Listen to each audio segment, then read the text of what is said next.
To say that West Virginia's got a tough test on Saturday afternoon then when they visit the number one ranked unbeaten Arizona Wildcats, that is the understatement of the year. But we're going to preview this one because the Mountaineers got them coming up Saturday afternoon. Mountaineers Wildcats game preview right here on this episode of Mountaineer Moment. This is the Mountaineer Moment, your source for all things West Virginia football and basketball. From pregame to postgame coverage and breaking news, we've got you covered. Let's go. Welcome in, everybody, to another episode of Mountaineer Moment. My name's Troy. I am your host, and this is your source for all things West Virginia football and basketball. This is episode 134 of Mountaineer Moment. Whatever platform you're on, hit that subscribe button, YouTube, Apple Podcasts, Spotify, Amazon Music. Subscribe to the show, Mountaineer Moment. This thing started in late August, so 9, 10, 11, 12, 5 months ago. And so thrilled to be continuing to do this thing. Again, episode 134, Mountaineer Moment, your source for all things West Virginia football and basketball. Would greatly appreciate you subscribing. Love interacting with everybody in the comment section, too, on YouTube. So keep leaving comments, keep supporting the channel, and just know that I appreciate you greatly. Well, this is a game preview like we've done for every Mountaineer basketball game so far this season. And this one, we're previewing West Virginia against the number one ranked team in the entire nation, the Arizona Wildcats, who sit at 19-0 under Tommy Lloyd. They lost Caleb Love and some others, and they retooled and brought in some freshmen, one named Koa Pete, who's absolutely sensational. I watched that season opening game they had against Florida, the defending champs, when they beat them, and that kid dropped 30 points. Yeah, he's really good.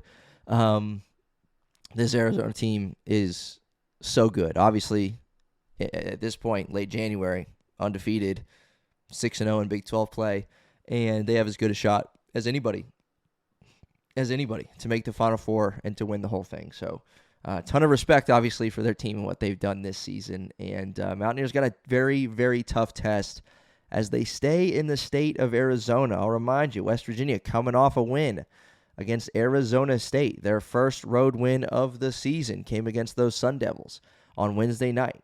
They stayed out in Arizona, made the trip to Tucson, and now they're getting ready for battle between themselves and the Arizona Wildcats, who have not lost to a single team yet. As always, here on Mountaineer Moment, what we do, we just progress through a few things, and then we'll end with some closing kind of remarks. But what we do to break down a team for you as West Virginia fans, we want you to know who you're coming up against. And so we're going to tell you all you need to know, and at least all you can get in 15, 20-minute episode about this team West Virginia's coming up against. So this time is going to be against Arizona. We're going to tell you how they got here. We're going to give you some numbers to know based on what this team, their trends and tendencies, all that kind of stuff. Some players to know, and then we'll wrap up with some closing thoughts. So first thing first, how did this Arizona team get here? So to say that they are off to an impressive start isn't really doing it justice. They're sitting at 19-0. It's late January. They're number one in the AP poll. They started the season number 13. And on paper, their non-conference slate was anything but, a walk in the park. But at times in the non-conference slate for Arizona, they made it look like just that. They had tight wins. Again, mentioned the win over Florida in the season opener. They beat UCLA. They beat UConn. And then they had blowout wins over Auburn and Alabama. All 5 of those teams in the AP poll at some point this year. I know UCLA is not in there anymore. Maybe not Auburn either. I don't even know. But yeah, I mean, that's just non-conference. Florida, UCLA, UConn, Auburn, and Alabama. Auburn and Alabama, they blew them out. Unbelievable. That's just non-conference. Then you jump over to conference play. They're 6-0.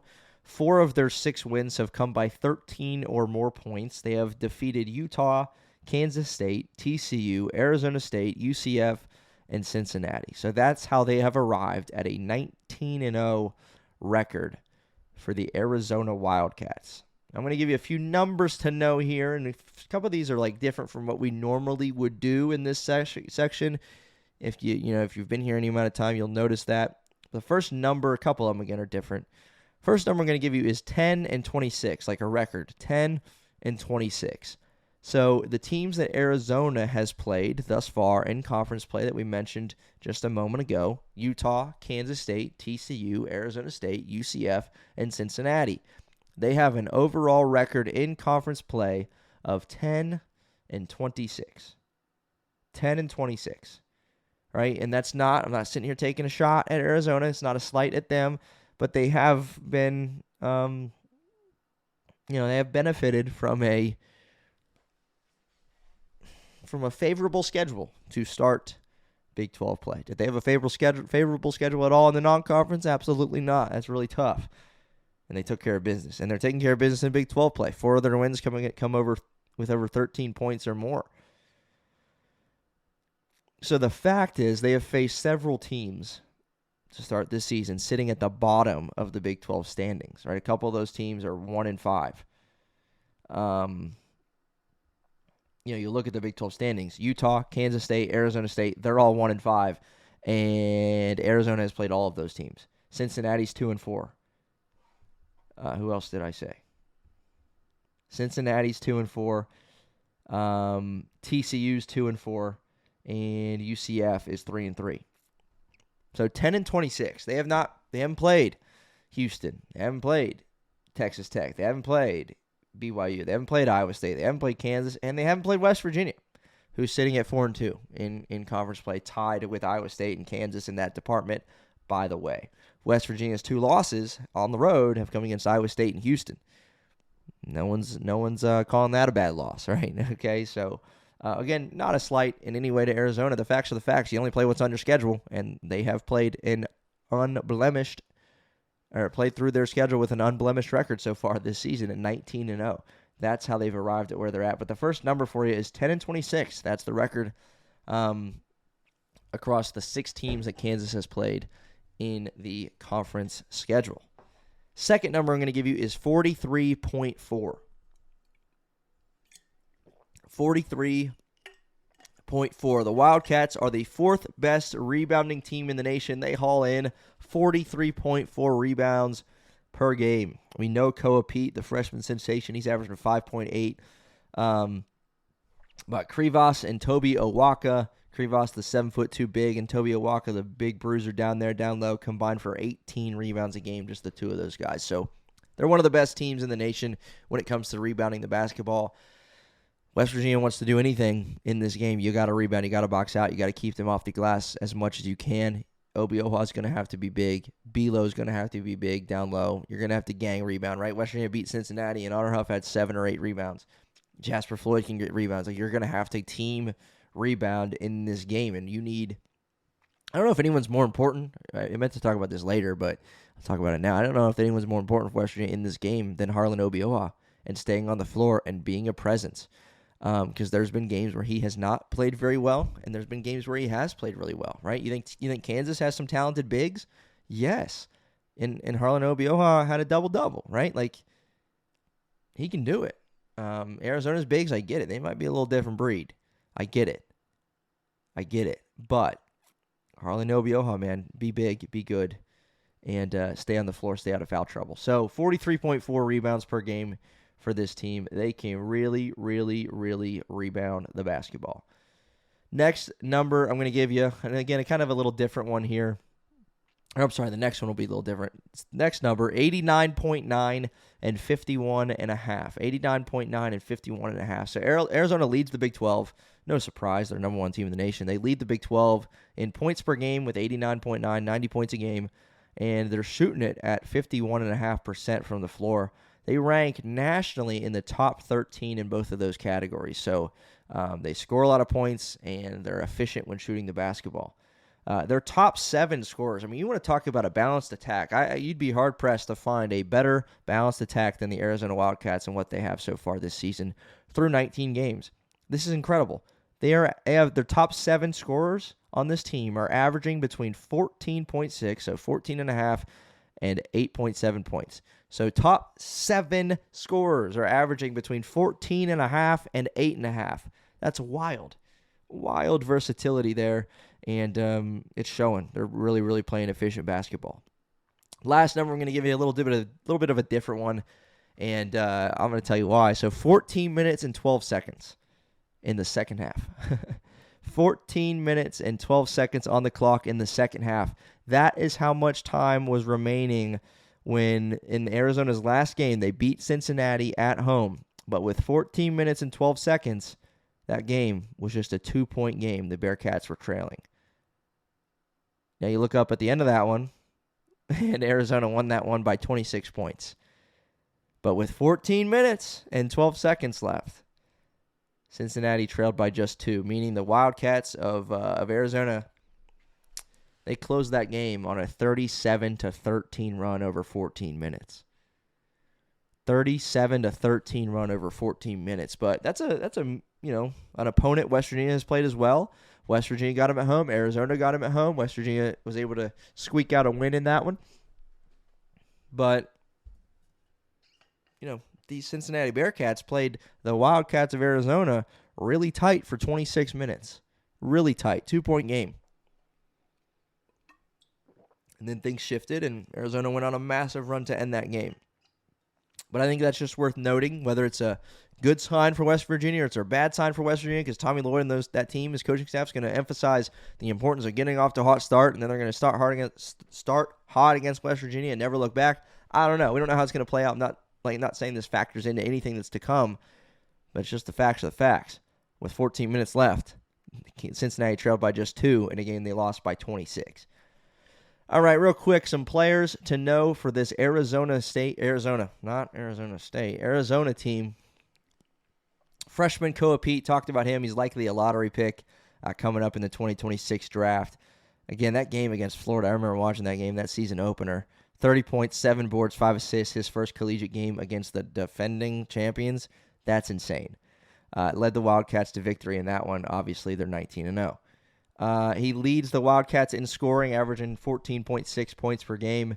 He hasn't really done much from beyond the arc this season. He made just 3 threes. That might be something he's going to work on if he wants to transition well into the next level. We'll see.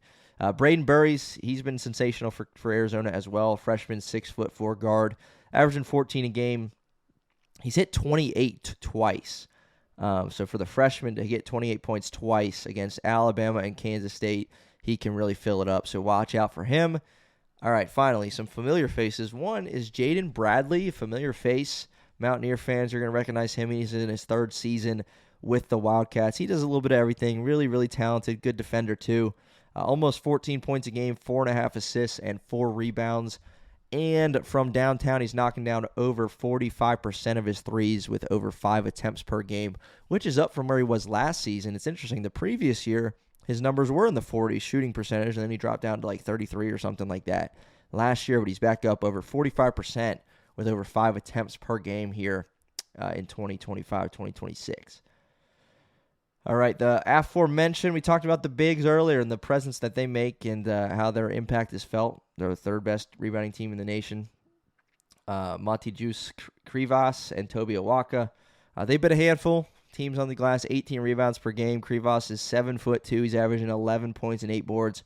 Awaka, a near double-double off the bench in 20 minutes per game. Stat sheet stuffing. That's what he's doing. 10.5 points and 9.5 rebounds in 20 minutes. He's been very, very good, has Toby Awaka, the transfer from Tennessee, who spent last season as a Wildcat as well. But, they got Anthony Del Orso as well, a shooter, who was their last season transfer from Campbell. But Awaka's a 6'8", 255-pound beast, transfer from Tennessee. Started last season, but is coming off the bench this year, averaging 20 minutes per game with the Wildcats. I'm going to read you Del Orso, too, just because he's averaging 9 points a game. He's a senior coming off the bench and not shooting it particularly well. We don't want that to change. He's known for his ability to fill it up, 8.7 points, but he's only shooting 29% from 3 compared to 41% from 3 last season. So let's keep that there, all right? At least for one more game. Let's not let him shoot very well. All right, so that's I feel like you're drinking through a fire hose. I do. But that's how they got here. That's this Arizona Wildcats team. That's some numbers to know, some players to know, some things to watch for. Goes without saying, it's a very tough test for the West Virginia Mountaineers. They're the best team in the country, and you're on the road.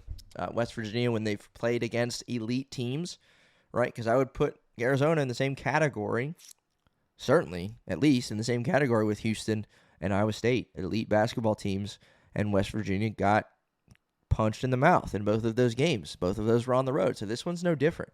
How can we make it different? And I don't have the answer for that. That's why I'm not a coach. But, I think a few things. Again, I mentioned a big thing earlier. Harlan Obioha, stay on the floor as much as you can and make your presence known. Make it felt. Honor Huff and Trayson Eaglestaff, fill it up. Let it fly. Let it fly, brother. Let's go make some shots. Eaglestaff playing with a ton of confidence, back-to-back 20-plus point games. Honor Huff struggled against Arizona State. Would love to see him get back on track because, if he's on, there's really not much you can do to guard him because he can shoot it from anywhere. So if he's on, he's on. And you would love to see that. It's just got to be team basketball. It's cliche. I get it. But you got to limit turnovers. You got to gang rebound. You got to play team basketball, get everybody involved. Because there's been games, this season where it's been a total team effort from West Virginia. And you really, really like that. And so hopefully that can stay the case, and we'll see what West Virginia does. You play to win the game, and so we're going to go out there in Arizona, give it our best, and try and knock off these Wildcats for the first time, do something no one's done all season long. But either way, win or loss, we will have you covered on Mountaineer Moment postgame, reacting to the West Virginia Mountaineers against the number 1 ranked Arizona Wildcats out in Tucson. We'll see you next time on Mountaineer Moment. Let's go Mountaineers.